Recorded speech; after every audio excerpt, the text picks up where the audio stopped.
이제 요한복음이 이제 이 20번째입니다. 그러니까 17장을 한 번 더 해서 원래는 19번째는 한 번 더 해서 20번째도 있고, 이제 두 번 하게 되면은 요한복음 21장까지 마치게 됩니다. 자세하게는 아니지만 요한복음 안에서 우리가 중요한 것들을 중심으로 해서 말씀을 살펴봤습니다.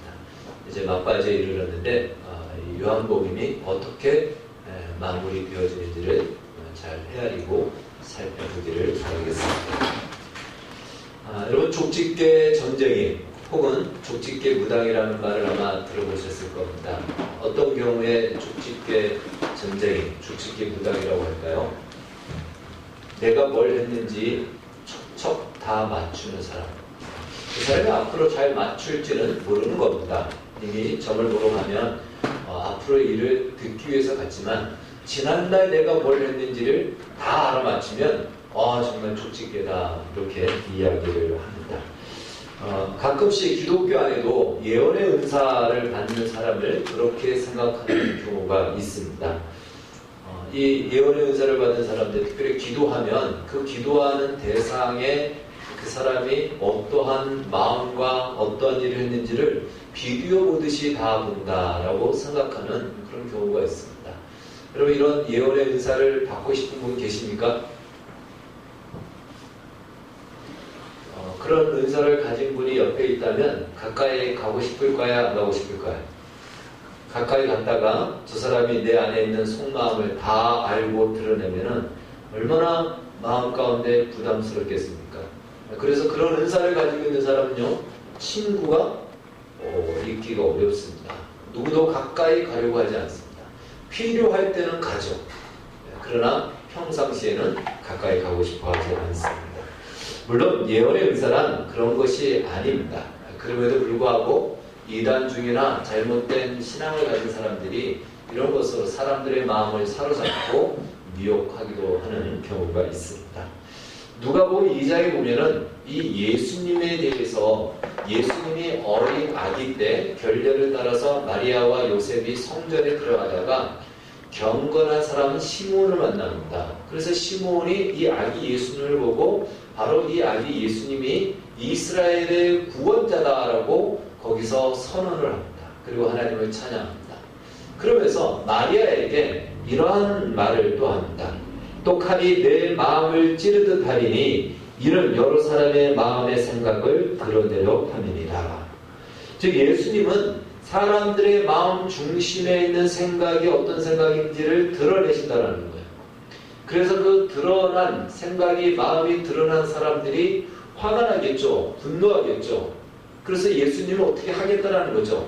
그래서 그 어머니 마리아가 칼이 내 마음을, 내 가슴을 찌르듯 한 그 아픔을 당할 것이다. 실제로 이 말씀은요, 오늘 우리가 읽은 본문의 사건과 그 사건에 이어지는 십자가를 말합니다. 결국 예수님이 십자가에서 못 박혀 죽으실 때에 그 어머니 마리아는 예수님이 죽는 모습을 바라보고 있을 뿐입니다. 아무것도 할 수 없고 어떻게 할 수도 없는, 해서도 안 되는 또 그런 상황입니다. 그냥 그 가슴을 칼에 찌르듯 한 그 아픔과 고통만을 가진 그 말씀이 바로 이 시몬의 이야기였던 것입니다. 그것이 바로 이제 왜 예수님이 이런 일들이 일어났는가?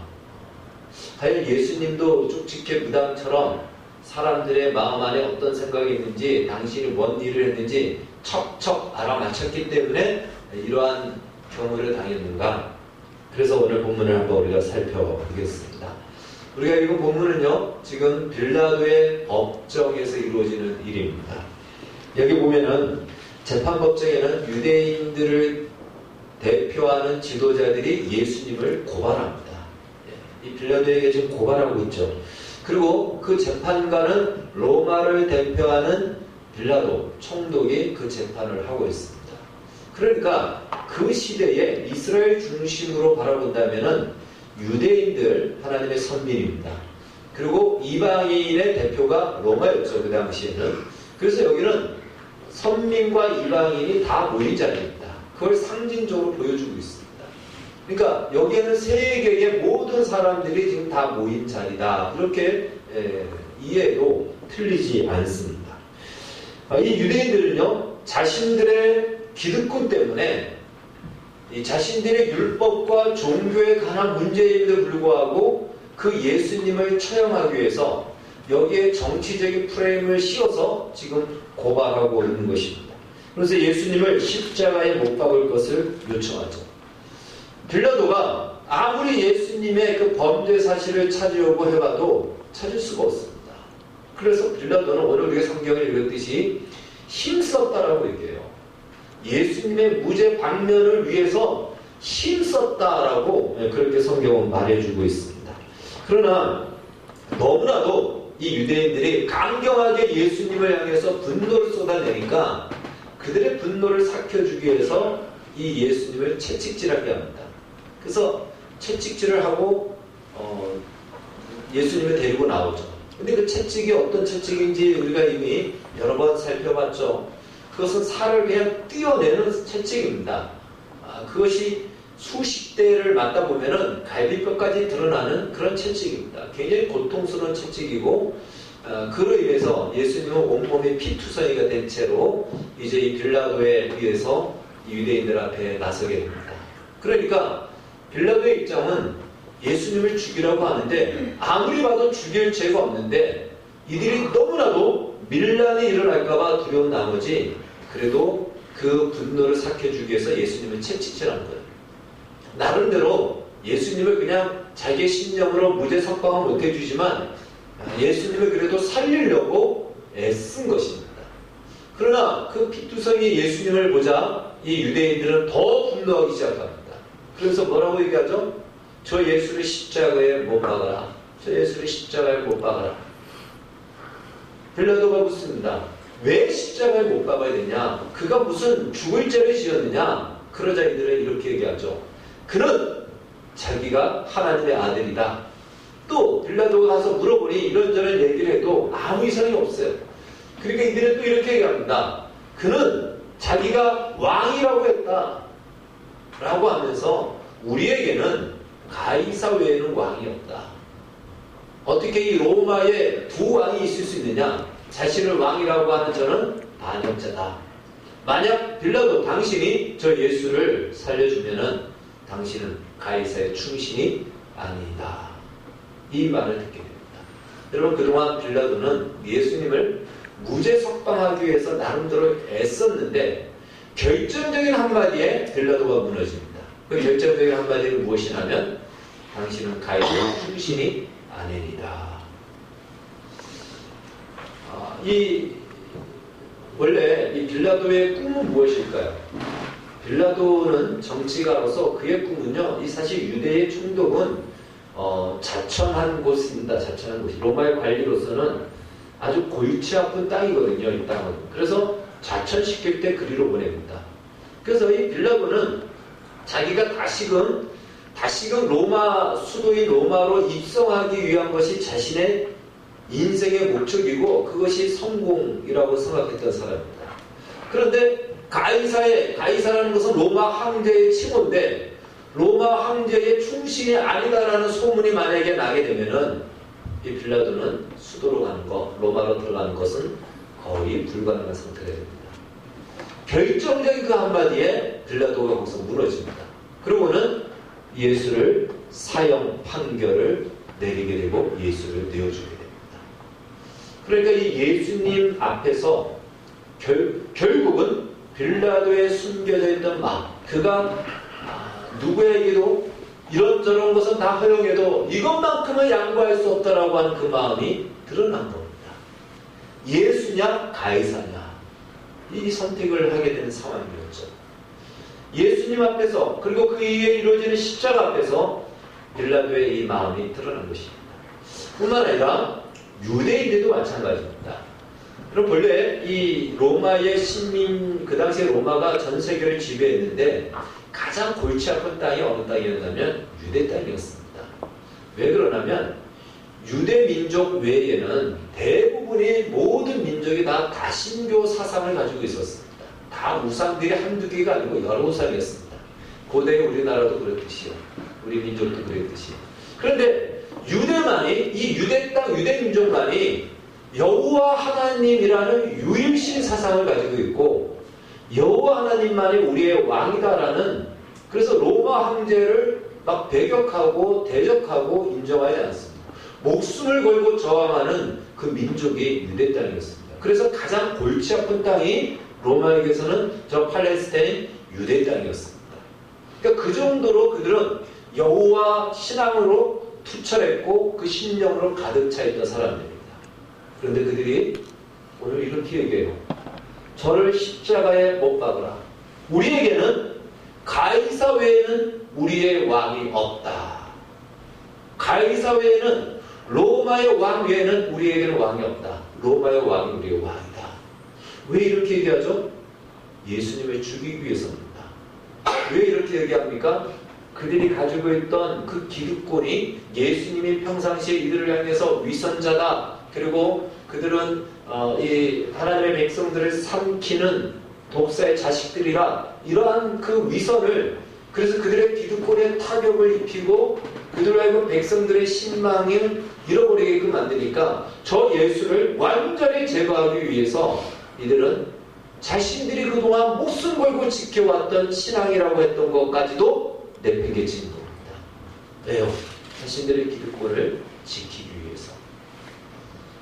이들은 그 신앙과 율법이라는 것에, 그 허울 앞에 정말 이 목숨이 다하는 줄 알았는데, 결정적으로 예수님 앞에, 그 십자가 앞에 이들이 가지고 있던 속셈이 무엇인지가 드러난다는 것입니다. 여러분, 그래서 예수님 앞에, 십자가 앞에 드러나게 되어 있습니다. 뿐만 아니라 이 예수님을 따랐던 제자들도 마찬가지죠. 예수님과 동거동록하며 3년을 쫓아다니며 선생님으로 스승으로 모셨지만, 예수님이 체포되자 이 제자들은 거기서 예수님을 버리기 시작합니다. 가룟 유다는요, 자신의 꿈이 이스라엘의 독립이었어요. 그런데 예수님이 정치적인 메시아 활동을 하지 않자 그는 예수님을 팔아버립니다.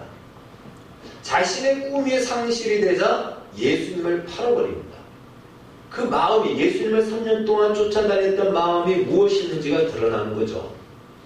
베드로는 그래도 의리가 있었고 충정이 있었지만 마침내 그도 역시 자신의 생명이 위협을 당하자 예수님을 저주하고 배신하고 도망갑니다. 모든 제자들이 자신들의 안위가 위협을 받자 예수님을 다 배신하고 떠나갑니다. 결국 예수님 앞에서, 예수님을 둘러싸고 있는 그 시대에 가까이 있는 사람이나 유대인들이나 혹은 이방인까지도 예수님 앞에서 그들의 속마음이 결정적으로 무엇인지가 드러났다는 것이에요. 유대인 지도자들은요, 최소한 예수님이 행하신 일들을 보면은 그들이 메시아로는 인정하지 못할지언정 선지자 중에 한 명이라고까지는 인정할 수 있는 그 증거가 많이 있었습니다. 그런데도 불구하고 자신들의 기득권이 위협을 받자 예수님을 사형 판결에 회부하고 넘겼던 것이죠. 그래서 오늘 이 사건을 이어서 이루어지는 십자가 앞에서, 그 십자가는 모든 것이 다 드러난 자리라는 것입니다. 예수님 한 분 때문에 각양각층에 있는 모든 사람들이 각자의 목적을 가지고 각자의 문화 속에서 각자의 인생을 산다지만, 그 예수님 앞에서 그들이 가지고 있던 마음 깊은 곳의 중심이 무엇인지가 다 드러난다는 것입니다. 이것이 시몬이 말한 여러 사람의 마음을 드러내기 때문에, 그 드러난 마음을, 그 마음이 드러나자, 그 마음이 들키자 분노하게 되었고, 그 분노를 예수님에게 다 쏟아부은 겁니다. 그래서 예수님을 죽인 거예요. 그러니 그것을 보는 이 마리아의 마음은 칼이 찌를 듯한 아픔을 당할 것이다 라고 했던 말씀인 것입니다. 여러분, 자신들의 마음이, 숨겨졌던 마음이 드러나면 우리는 굉장히 분노하게 되어 있습니다. 그 마음에 숨겨졌던 것은요, 어떤 경우에는 죄의 마음일 수도 있고요, 어떤 경우에는, 많은 경우는 나의 꿈이죠. 그리고 나의 속셈이죠. 나의 욕망들이 드러나면 우리는 결국 분노하게 됩니다. 그래서 사도행전 2장에서 베드로는 설교하기를 이렇게 얘기합니다. 빌라도와 헤롯이 평상시에는 사이가 좋지 않았는데 이 예수님 앞에서 그들의 마음이 하나가 됩니다. 그래서 그날에 친구가 되었다라고 얘기합니다. 여러분, 원래 지금 우리나라를 위협하고 있는 많은 세력들이 있습니다. 가장 큰 세력이 있다면 우리나라를 위협하는 가장 큰 세력은요, 사실은 이 공산주의, 사회주의 이 체제가 지금 위협하고 있습니다. 그런데 이상하게 공산주의, 사회주의에서는 동성애를 인정하지 않아요. 그럼에도 불구하고 기독교를 대적하는 이 자리, 공산주의가 가장 두려워하고 위협하는 대상이 누구냐면 기독교입니다. 그런데 이 기독교를 몰아내기 위해서는 그들이 다 하나가 됩니다. 이상하게 서로가 섞일 수 없는 것들이 하나가 돼서 기독교를 몰아내려고 하는 것이 지금 우리 이 나라 속에 지금 이루어지고 있습니다. 마찬가지입니다. 이 예수님 앞에서 자신들의 속마음이 다 드러나니까 공동의 적이 되어 예수님을 죽이는 것으로 그들은 판결을 내리게 됩니다. 여러분, 올드보이라는 영화를 보셨습니까? 사실은 추천할 만한 영화는 아닙니다. 별로 유쾌한 영화는 아닙니다. 그런데 그 영화가 말해주고자 하는 것은요, 인간 안에 있는 그 분노, 인간 안에 있는 숨겨졌던 자신의 수치가 드러날 때 그 분노가 얼마나 끔찍스러운지를 이 영화가 보여주고 있습니다. 이 영화에 등장하는 인물을 보면은 그 유지태하고 최민식이 나오게 되죠. 이 유지태가 최민식에게 복수하는 줄거리인데요. 최민식은 자기가 왜 이런 복수를 당하는지, 왜 이런 어려움을 당하는지도 모른 채 10수년을 감금을 당합니다. 올드보이에. 그냥 감금을 당해서 주는 밥 먹고 그냥 10수년을 거기서 살게 되죠. 그리고 나중에 아주 이상한 그러한 또 변론으로 맺게 되는 것을 보게 됩니다.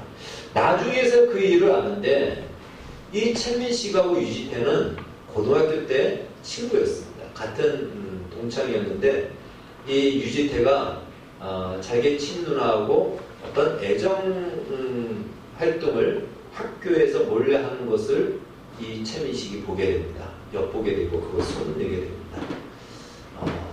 이제 그것이 그 수치가 드러나다 보니까 그 누나는 결국 극단적인 선택을 하게 되고 유지태는 그때부터 분노의 칼을 갈게 되고 성인이 돼서 상당히 시간이 지나서 복수를 하게 되는 겁니다. 그러니까 뭔가 이 안에 숨겨져 있던 나의 부끄러운 거나 이 수치와 나의 그것들이 드러나게 되고 알려지게 되면 그때의 분노는요, 말할 수 없는 것입니다. 이것이 이제 올드보이의 큰 주제인 것이죠. 그러니까 예수님 한 분으로 말미암아 그동안 숨겨져 왔던 자신 안에 가지고 있던 마음과 생각들이 드러나자 이들은 그 드러난 그 부끄러움 혹은 그 실체가 드러나자 그 실체가 좋은 것들이라면 그러지 않겠죠. 대부분 좋은 것들이 아닙니다. 대부분 부정한 것들이고 욕심이고 다 욕망인 것들이죠. 그런 것들이 드러나자 이들은 그 수치심에 그 분노를 예수님에게 다 던져버리는 것입니다. 그래서 십자가는요, 바로 이런 인간 안에 숨겨져 있는 마음들이 그 실체와 실상이 똘똘 뭉쳐서 실체가 드러난 자리, 바로 그것이 십자가의 자리인 것입니다. 여러분, 오늘날도 신앙생활을 하다 보면은 중간중간에 하나님께서 우리 각자의 마음을 드러내실 때가 있습니다. 사실 그런데 주님이 우리의 마음을 너 이렇게 했다라고 그렇게 드러내십니까? 그렇지 않죠. 빌라도에게 너 로마로 가는 것이 너의 꿈이었지, 그걸 위해서 너 이렇게 살았지, 이렇게 했습니까? 아닙니다. 예수님은 드러내지 않았는데 예수님 앞에서 그들이 스스로 자신의 마음을 드러냈을 뿐입니다. 마찬가지로 우리도 신앙생활을 하다 보면 우리의 마음이 드러날 때가 있습니다. 그래서 어떤 경우에는 그 드러난 마음을 보고 신앙이 더 깊어지는 경우가 있지만 또 어떤 경우에는 그 드러난 마음을 보고 분노하고 시험이 들어서 신앙생활을 중단하는 경우도 있습니다. 어떠하든 이 십자가 앞에서 우리의 마음은 드러나게 되어 있습니다. 왜 드러나느냐? 그래야 우리의 신앙의 내용이 무엇이고 신앙의 동기가 무엇인지를 우리 스스로 확인할 수 있기 때문에 그렇습니다. 여러분, 유대인들이 그렇게 목숨 걸고 싸워서 여호와 신앙인 줄 알았는데 결정적인 때 뭐라 그러죠? 하나님이 우리의 왕입니까? 아니라는 거예요. 가이사가 우리의 왕이라는 거예요. 자신들의 목적을 이루기 위해서는 얼마든지 그렇게 할 수 있다는 거죠. 수십 년 동안, 수백 년 동안 그들은 그것이 숨겨져 왔던 것입니다.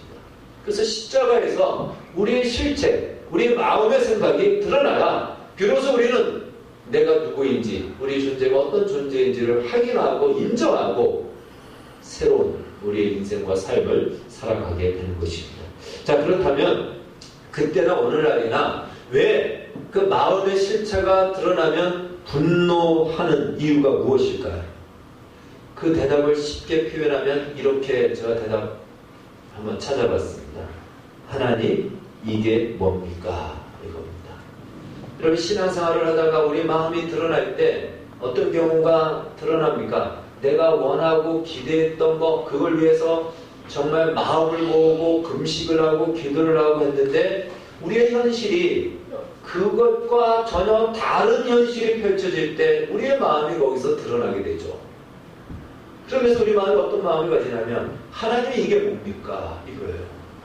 하나님 이게 뭡니까? 이것이 내가 원했던 겁니까? 내가 기도했던 겁니까? 내가 꿈꾸었던 겁니까? 왜 하나님 이런 현실을 나에게 줍니까? 그러면서 우리의 마음이 드러나게 됩니다. 그걸 확인하게 되는 것이죠. 특별히 크리스찬들이 여기서 분노하는 이유는 우리는 하나님은 전능하신 하나님이신데 그리고 하나님 우리를 사랑하시잖아요. 그 아들을 내어주시기까지 사랑하시는데 그 힘들고 어려운 일을 결정하셨는데 그것보다는 한참 쉬운 하나님이 조금만 우리를 도와주면 되는 거, 그건 하나님은 그렇게 어려운 일 아닐 거예요. 그 훨씬 어려운 일을 하셨는데 왜 그거보다 쉬운 일을, 쉽다라고 여겨지는 그 일을 행해 주시지 않는가? 거기에 대해서 우리는 분노하게 되는 거죠. 원망하게 되고 시험이 되는 겁니다. 마치 그것은요, 이런 마음을 갖는 거죠. 우리 형제 중에 예를 들어서 어떤 형제는 자기 먹고 살기가 바쁩니다. 그러면 그 형제한테 우리는 아무것도 기대하지 않을 겁니다. 그런데 어떤 형제는 정말 가진 것이 돈밖에 없다라고 생각해 보십시오. 빌딩이 몇 채고 뭐 한 달에 들어오는 뭐 그 임대료 수입만 해도 막 그 수천 수억이라고 한다면 돈이 엄청 많을 겁니다. 그럼 내가 뭔가 이렇게 계획한 사업이 있어요. 조그만 사업이 있는데 사업 자금이 1억이 필요해요. 그러면 그 형제에게 가서 좀 빌려달라고 할 수 있지 않습니까? 근데 빌려달라고 하는데 그 형제가 빌려주지 않으면 어떤 마음이 들죠? 마치 내가 사업하면 성공할 수 있는데 이 형제가 빌려주지 않아서 성공하지 못한 것 같은 마음이 드는 거예요. 사실 그거 내 건 아니거든요. 그래서 나는 성공할 수 있는데 저 돈 많은 나의 형제가 도와주지 않아서 내가 성공하지 못하는 것 같아서 그 형제를 향하여 분노하고 원망하게 되는 것입니다. 우리가 하나님에 대해서 그렇게 생각하고 있지 않는가, 이런 마음을 갖게 됩니다. 그런데 그 이면에 속마음은 무엇이죠? 우리가 여기서 정확하게 봐야 될 것이 있습니다. 그 속마음은 무엇이냐면 우리는 우리의 인생을 우리가 설계하고 싶어 한다는 것이에요. 내가 원하는 인생을 내가 만들고 싶어 합니다. 그래서 하나님 앞에 우리의 마음이 드러났을 때 순종하기보다는 하나님이 나의 요구에 순종해 주기를 원합니다. 근데 그것이 맞지 않으니까 이러한 마음에서 우리는 분노와 또한 원망과 시험에 들게 되는 것입니다. 하나님이 그 조금 도와주면 어디가 건너는 것도 아닌데 그건 하나님에게는 아무것도 아닐 텐데 불구하고 마치 도와주지 않아서 나의 인생이 내가 원하는 꿈이 펼쳐지지 않은 것 같은, 그래서 내 인생이 불행해지는 것 같은 그런 마음을 갖게 되는 것이죠. 그래서 그때부터 우리의 신앙생활은 냉소적이 되고 형식적인 신앙생활을 하게 되고 어떤 경우는 아예 신앙생활을 중단하는 경우도 있습니다. 따라서 우리는 예수를 믿을 때에 예수를 믿는다는 것이 무엇인지를 다시금 깊이 생각해야 됩니다. 예수를 믿어서 내가 받은 복이 무엇인지를 다시금 깊이 생각해야 됩니다. 하나님이 우리에게 어떤 약속을 주셨는지를 성경을 통해서 다시 한번 확인해야 됩니다. 근데 많은 경우 우리는 예수를 믿고 난 순간 그 이후부터는 이 부분은 관심 없고 내 생각대로 하나님을 믿고 기대하기 시작한다는 것입니다. 내 생각대로 기대한다는 것은 무엇이죠? 내가 믿으면 내가 원하는 세상이 인정해 줄 만한 세상적인 어떤 증거가 내 믿음의 대가로 나에게 주어져야 된다라고 우리는 그렇게 법칙을 정해놓고 신앙생활을 합니다. 그것이 성경이 아무리 그런 약속을 하나도 하지 않는데도 불구하고 우리는 그냥 기독교를 그렇게 생각하고 믿는다는 것이죠. 그런데 막상 현실이 그러하지 않으면 우리는 거기서 낙심하고 원망하고 시험에 됩니다. 물론 유대인들처럼 예수님을 사형 판결에 내어주는 죽이지는 않겠지만 어쩌면 우리의 반응이 그것과 그렇게 다르지 않을 수 있다는 것입니다. 성경에 보면요, 이러한 예가 참 우리가 공감할 만한 내용도 나옵니다. 특별히 사도 바울이 복음을 위해서 그가 목숨을 걸었죠. 선교를 위해서 목숨을 걸었습니다. 그런데 자신에게 질병이 있어서 이 복음을 전하고 선교하는데 늘 장애가 되고 방해가 되니까 하나님 이 병을 좀 고쳐주십시오. 나를 위해서가 아니고 복음을 위해서 좀 고쳐주십시오 라고 기도했을 때 3번이나 기도했는데 하나님이 뭐라고 그럽니까? 됐다 그만해라 이렇게 대답을 하셨어요. 됐다 그만해라. 너무 한 것 같이 느껴집니다. 자신의 꿈과 출세를 위한 것도 아니고 복음을 위한 것인데도 하나님이 그 정도의 능력이 충분히 있는데도 왜 도와주지 않을까? 이런 의문이 생기죠. 그런데 사도 바울은 이 말을 알아듣습니다. 그래서 이렇게 이야기를 하죠. 그러므로 도리어 크게 기뻐함으로 나의 여러 약한 것들에 대하여 자랑하리니 이는 그리스도의 능력이 내게 머물게 하려 함이라. 무슨 말씀이냐면 하나님은 뭐라고 대답하시냐면 감수하라라는 것입니다. 여러분 감수하라는 거예요. 그것을 감수하라는 겁니다. 그 역사와 능력은 내가 베푸는 것이지 병이 없다고 하여서 하나님의 능력과 역사가 나타나지 않는 것이 아니라는 것입니다. 우리도 마찬가지죠. 우리는 어떤 뭔가 증거가 보이면 다른 사람이 나를 보고 예수를 믿을 것 같아요. 또 그것이 그렇게 보여지는 경우가 많이 있습니다. 그래서 하나님 그냥 조금만 도와주면 하나님도 좋고 나도 좋은데 왜 하나님 도와주지 않습니까? 하는 이런 우리의 그 해결되지 않는 신앙의 딜레마에 우리는 빠져 있습니다. 사람들이 이렇게 묻는 거죠. 너가 믿는 예수가 진짜 있느냐? 근데 예수 믿는 너의 꼴이 왜 그 모양이냐? 하나님이 살아계신다면 왜 너에게 그렇게 뺏겨 해주지 않냐? 별별 조롱의 이야기를 다 이야기합니다. 정말 화가 나고 분노스럽고 부끄럽기도 합니다. 그런데 하나님이 뭐라고 얘기하신다고요? 감수하라는 겁니다. 감수하라는 것입니다. 우리가 감당하고 감수하기는 참 어렵고 힘듭니다. 그런데 그것이 바로 십자가라는 것입니다. 여러분 십자가 앞에서 모든 것이 드러납니다. 우리의 실상이 드러나고요. 세상 사람들의 마음도 다 드러나는 거예요. 그들은 십자가 앞에서 그들이 가지고 있는 최고의 꿈이 무엇입니까? 세상적인 성공과 건강 이거 외에는 그들은 꿈꾸는 것과 기대하는 것과 소원하는 것이 없습니다. 그 안에는 거룩을 꿈꾸고 영혼과 진리를 향한 마음이 하나도 없다는 것이에요. 다 드러나는 거예요. 그런 우리의 모습을 보고 욕하지만 그들의 속셈은 그것밖에 없다는 것. 오늘 빌라도와 유대인들의 그 마음 밖에는 없다는 것이 다 드러납니다. 그래서 이 십자가 앞에서 우리의 실체가 우리 숨겨져 있는 마음의 생각이 다 드러날 수밖에 없습니다. 어떤 사람은 이 마음이 드러나는 것이 두려워서 꽁꽁 숨깁니다. 그러나 다 이것이 드러나야 우리는 그때부터 어쩌면 진정한 시작을 가질 수 있는 것입니다. 그렇지 않으면요, 우리 인간은요, 조금이라도 내가 꿈꾸던 것이 내 드러남이 아닌 나의 한계를 확인하지 않고 이루어졌다면 인간은요, 조금이라도 그렇게 된다면 그것을 자신의 의와 자신의 능력으로 생각합니다. 그래서 자랑이 따를 수밖에 없고요. 원래 나가 그런 괜찮은 존재라고 인간은 생각할 수밖에 없습니다. 우리 인간은 그런 존재입니다. 그래서 확연하게 이 실체가 드러나야 거기서 내 안에 얼마나 끔찍스러운 괴물이 내 안에 살고 있었는지 드러나야 우리 눈으로 봐야 비로소 나는 나를 인정하고 나의 약함과 나의 부족함과 나의 허물을 하나님 앞에서 인정하고 하나님을 의지하는 시작을 하게 됩니다. 비로소 우리는 거기서 하나님의 능력으로 살아간다는 것이 무엇인지를 발견하게 됩니다. 비로소 우리는 사도 바울이 고린도전서 15장 10절에서 고백했듯이 내가 다른 사도보다 더 많이 수고하고 더 많은 역사에 이뤘지만 내가 한 것이 아니요 나와 함께하는 하나님의 은혜라고 비로소 우리는 그 자리에서 그 이야기를 그 위대한 역사가 일어나는 현장에서도 고백할 수가 있는 것입니다. 비로소 우리는 그때서야 내 인생은 내가 설계하는 것이 아닌 하나님이 내 인생을 설계해가는 그 놀라운 기적의 삶을 살게 되는 것이고 비로소 그때서야 우리는 우리의 인생을 하나님이 쓰실 때 하나님의 손에 붙잡힌 기적과 능력의 인생으로 쓰시게 된다는 것입니다. 십자가 앞에서 우리의 못난 실체가 드러날 때 여러분 우리는 분노할 수밖에 없고 부끄러울 수밖에 없습니다. 그래서 그 모든 것을 예수님을 향하여 욕을 하고 원망을 하고 책임을 예수님께 다 돌리죠.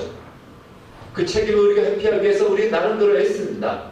울기도 하고 금식도 하고 봉사도 하고 다 합니다. 우리가 할 거 다 했다 이거예요. 이 책임은 이제 하나님입니다 라고 하나님께 다 돌려버리고 십자가에 다 던져버립니다. 그러나 꼭 기억하십시오. 오늘 빌라도와 유대인들과 사람들이 제자들이 다 그들의 그 마음이 드러났을 때 그걸 예수님께 전가시키고 그 분노를 쏟았을 때 예수님은 침묵하셨다는 사실입니다. 그것을 향해서 꾸중하고 책망하고 그들을 부끄럽게 한 것이 아니고 그 모든 것을 당신이 다 안고 다우시고 오히려 십자가에서 하나님 아버지 저들은 자기들이 하는 일이 무엇인지 모릅니다. 저들의 죄를 사하여 주십시오 라고 그들을 위해서 탄원했다는 것입니다. 뿐만 아니라 이걸 다 지켜보시는 하나님도 침묵하셨다는 거예요. 그래서 십자가는요 우리의 원망과 분노가 다 쏟아진 것이고 다 드러난 것이지만 하나님의 사랑이 얼마나 강력한지 그 은혜와 사랑이 또한 드러나고 베풀어진 장소이기도 한 것입니다. 그래서 우리는 십자가 앞에서 낙심하고 억울해하고 원망할 것이 아니고 하나님의 그 강력한 사랑 앞에서 항복해야 합니다. 비로소 거기는 우리는 이제는 내가 내 인생을 주장하지 않겠습니다.